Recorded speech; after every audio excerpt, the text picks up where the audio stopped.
সকালে ঘুম থেকে উঠে আমার প্রথম কাজ হয় নিজেকে একটু প্যাম্পার করা। এই গরমে আমার সবথেকে সাবধানে রাখা জিনিস হলো আমার চুল, কারণ আমার সবথেকে অপছন্দের সময় বলতে পারো এই গরমকাল। সকালে ঘুম থেকে উঠেই চোখ খুলে জানলা দিয়ে বাইরের দিকে তাকাতেই যেন সমস্ত এনার্জিগুলো মধ্যে কেউ গল গল করে জল ঢেলে দিল। আর এই বছরের রোদের প্রকোপটা এতটা বেশি যেন দেখে মনে হচ্ছে সূর্যদেব পার্সোনালি সবার সাথে বন্ধুত্ব করতে আসছে। আর সত্যি কথা বলতে জানো তো, আমি এত ঘামি, সবসময় আমাকে দেখে এটা মনে হয় যেন আমি স্নান করে আছি। মাথাটা পর্যন্ত সারাক্ষণ ঘেমে থাকে আর এত এত গাদা গাদা চুল উঠতে থাকে, তাই গরমের শুরু থেকেই নিজের একটু যত্ন নেওয়া আর কি। Hello friends, welcome back to my channel fusion of love থেকে আমি রায়া। আশা করি তোমরা সবাই ভালো আছো। তোমাদের ভালোবাসা আশীর্বাদ মাথায় নিয়ে আর ভগবানের আশীর্বাদে আমি অনেক সুস্থ আছি, ভালো আছি। তো আজকে আবার সকাল সকাল একটা ব্লগে ওয়েলকাম। না, একদমই সকাল না, এখন 11:20 অলরেডি বাজে। আমি সকালবেলা ঘুম থেকে উঠে গেছিলাম 8টার সময়, উঠে একটু ব্লগ টক এডিট করলাম, তো তারপর শুয়েই ছিলাম। তাও উঠতে উঠতে ওই ল্যাদ খেয়ে উঠতে উঠতে ওই 10-10:30 মতন বাজলো, 10:30টার একটু পরে উঠেছি।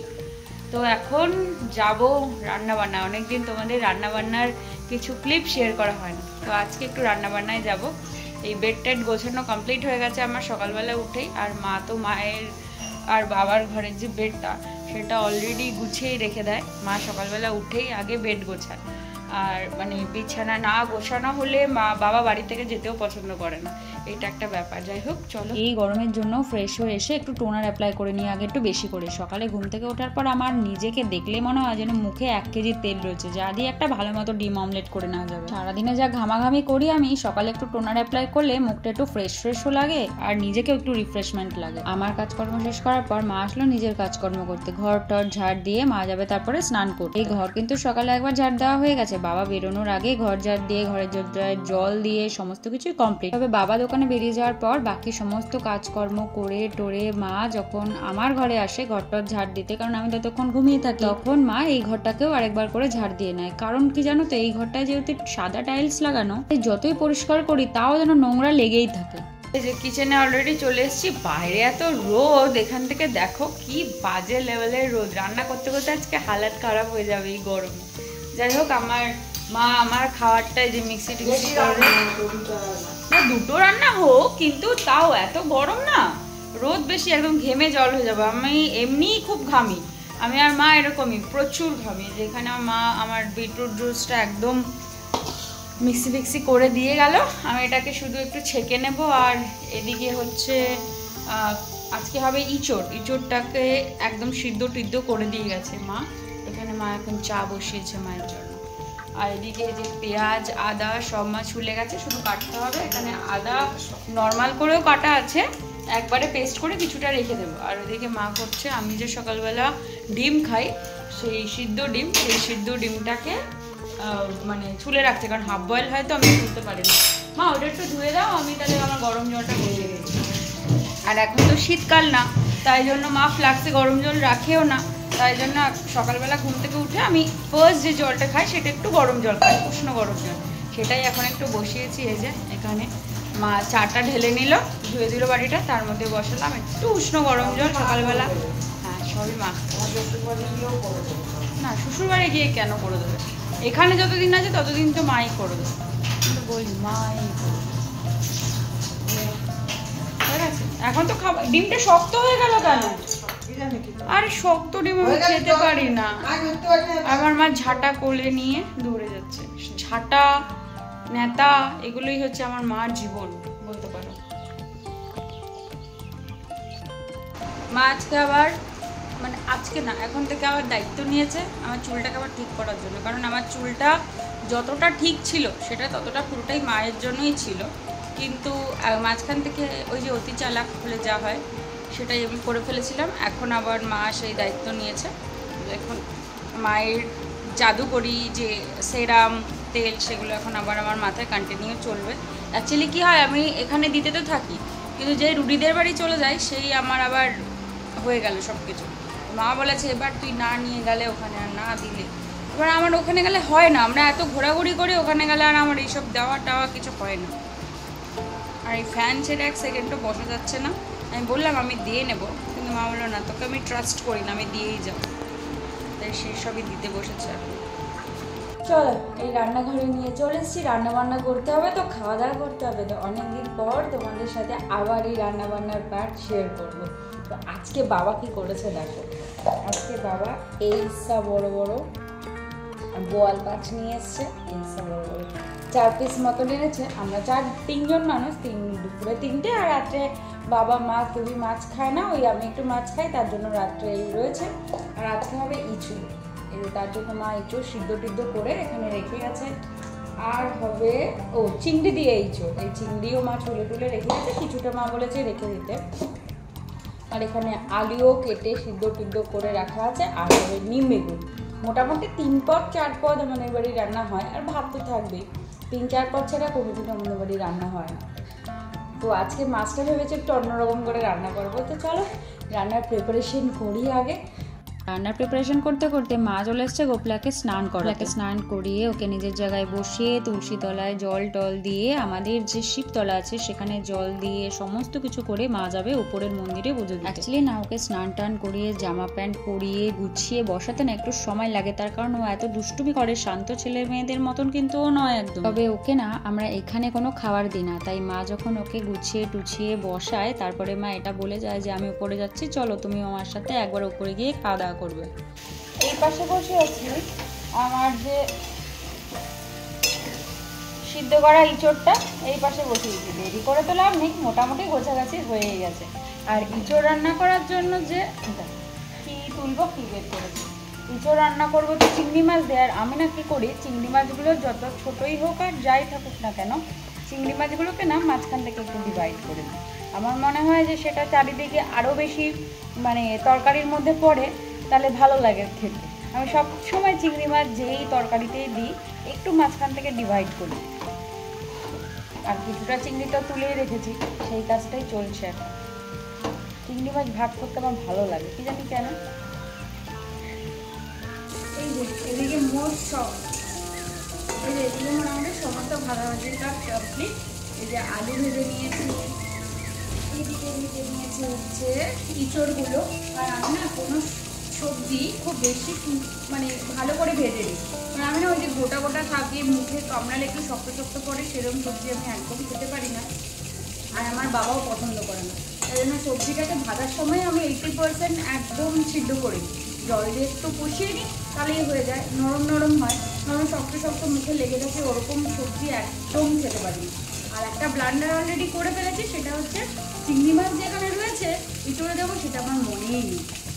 কী করেছি, ফোড়ন দিয়ে অলরেডি পেঁয়াজ দিয়ে টমেটো দিয়ে এদিকে মশলার জন্য ভাজতে বসিয়ে দিয়েছি। তারপরে মনে পড়ে যে যা আমার তো চিংড়ি মাছগুলো ভাজতে হবে, তো ওটা আবার তুলে রেখে এই চিংড়ি মাছগুলো ভাজতে বসলাম। চিংড়ি মাছ ভাজতে তো বেশিক্ষণ লাগে না, হয়েই যাবে। আর মোটামুটি এইদিকে এই যে মাছটাকে, বল মাছটাকে ম্যারিনেট করে রেখে দিলাম। দাঁড়াবো, এদিকে জল ফুটে জল উঠলেও যাচ্ছে। ম্যারিনেট করে রেখেছিলাম টমেটো, আদা দিইনি, টমেটো, লঙ্কা বাটা, টমেটো বাটা, পেঁয়াজ বাটা, আজকে সব পেস্ট করে দিয়েছি। জিরের গুঁড়ো, ধনের গুঁড়ো আর ম্যাগি মশলা, হলুদ নুন সেটা তো নর্মাল, এগুলো থাকে, এগুলো দিয়ে মানে মেখে ঢুকে রেখে দিয়েছি। ব্যাস ওটা একটু ম্যারিনেট হতে থাক, তারপরে বসাবো। এটা হয়ে গেলে ওটা বসিয়ে দেবো, এটা হতে বেশিক্ষণ লাগবে না, ওদিকে গরম জল অলরেডি হয়েই আছে।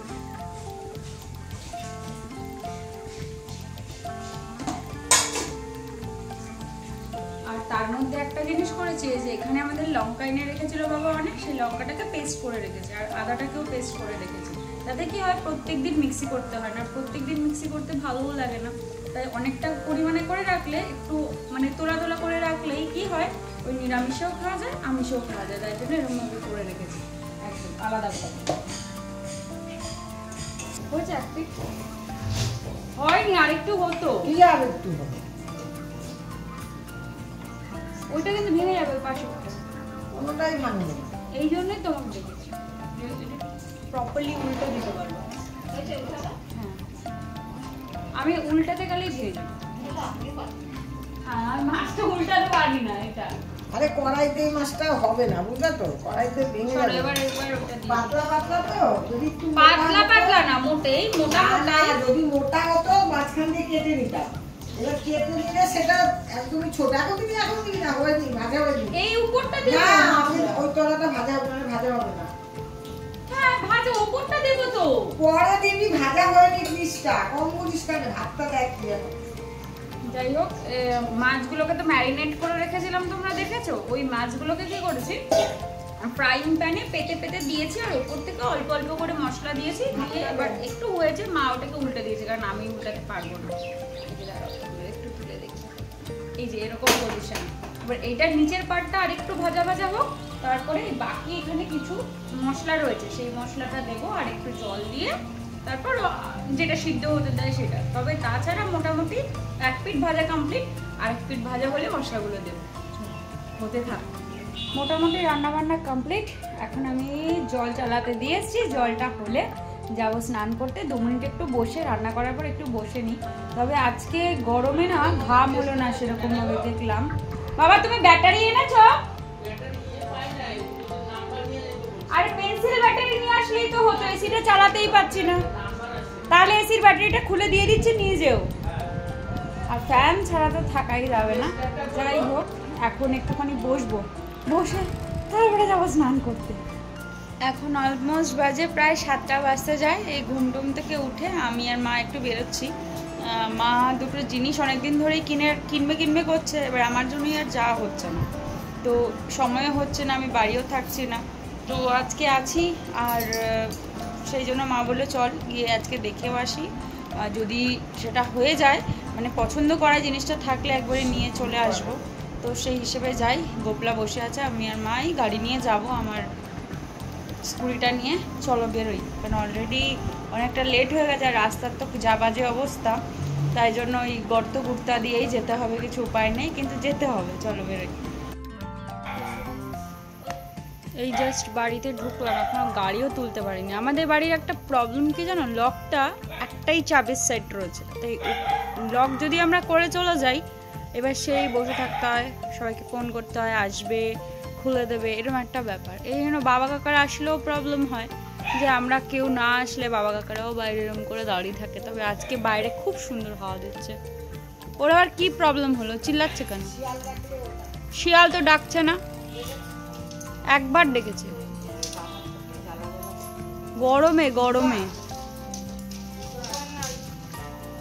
গরমের জন্য হতে পারে। শোন দুপুর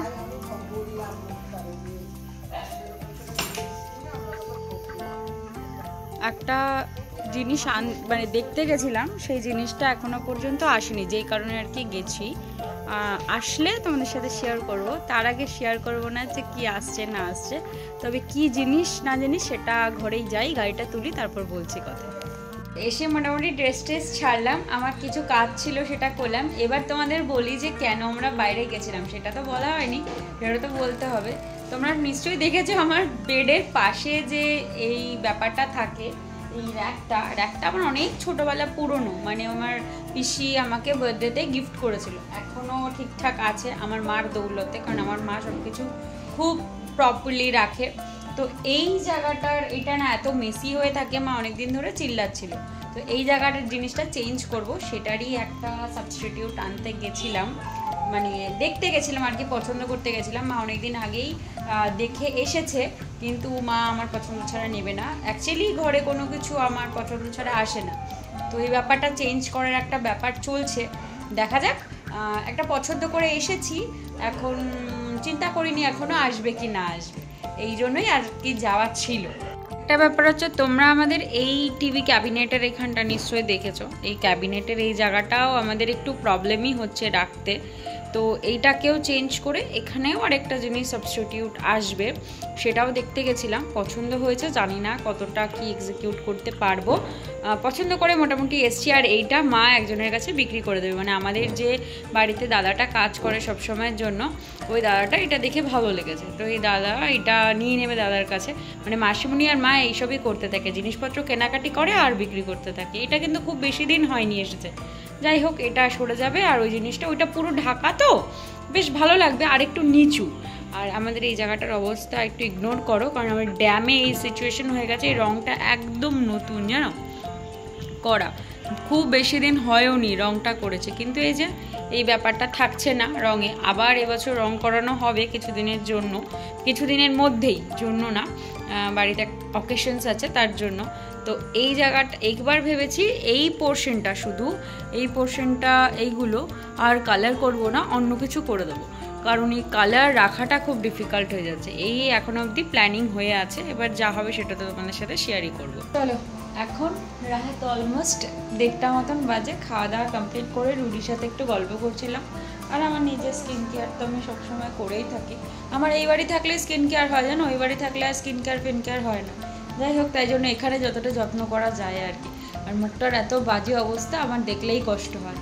তো খাওয়া দাওয়াটা কমপ্লিট করাই হয়ে গেছে অনেক আগে, এত রাত অবধি তো আমরা খাওয়ার জন্য জেগেই থাকি না। তো আজকে ভেবেছিলাম বাইরে হাওয়া দিচ্ছিল একটু হাঁটবো, কিন্তু কিছু কাজের জন্য সেটা হলো না। যাই হোক, অনেক রাত হয়েছে, এবার ঘুমোতে যাব। আর ভিডিওটাও আজকে এখান থেকেই শেষ করলাম। তোমরা ভালো থেকো, সুস্থ থেকো, সাবধানে থাকো। আর পুরো ভিডিও যদি ভালো লেগে থাকে তাহলে প্লিজ একটা লাইক করে দিও, কমেন্ট করে জানিও কেমন লাগলো, সাবস্ক্রাইব করে পাশে থেকো, সাপোর্ট করো অনেক অনেক।